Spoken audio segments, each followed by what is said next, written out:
दोस्तों, सरकारी स्कूल बंद हो रहे हैं, लेकिन सवाल स्कूल की इमारत का नहीं है।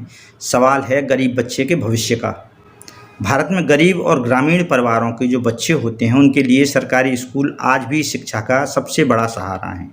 लेकिन जो आंकड़े हैं वो चिंता पैदा करते हैं। 2014-15 में देश में करीब 11.07 लाख सरकारी स्कूल थे। 2024-25 में ये संख्या घटकर 10.13 लाख रह गई, यानी कि 10 साल में करीब 94,000 स्कूल कम हो गए हैं। और 2024-25 से 2025-26 के बीच भी सरकारी स्कूलों की संख्या करीब 8,000 से भी ज़्यादा कम हुई है। सरकार इसके पीछे कम नामांकन, स्कूलों के मर्जर या रेशनलाइजेशन का कारण बताती है। लेकिन सवाल है कि जिस गांव का स्कूल बंद होगा, वहां का गरीब बच्चा पढ़ने के लिए कहाँ जाएगा। अमीर परिवार अपने बच्चों को स्कूल बस या कार से दूर निजी स्कूलों में भेज सकते हैं, लेकिन जो मजदूर हैं, छोटे किसान हैं, जिनके लिए हर दिन कई किलोमीटर दूर बच्चों को भेजना इतना आसान नहीं होता।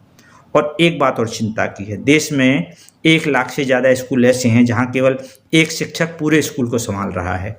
तो सवाल सिर्फ यह क्यों है कि बच्चों की संख्या कम हुई है, सवाल यह भी होना चाहिए कि शिक्षक क्यों कम हैं, सुविधाएं क्यों कम हैं, पढ़ाई की गुणवत्ता कैसी है और माता पिता निजी स्कूलों की ओर क्यों जा रहे हैं।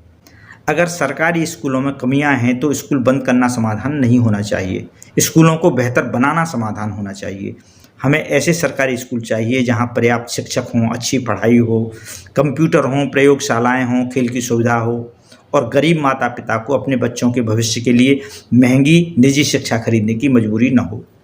क्योंकि सरकारी स्कूलों की इमारत बंद होने से सिर्फ एक कमरा ही बंद नहीं होता, बल्कि एक गरीब बच्चे के सपने तक पहुंचने का रास्ता भी लंबा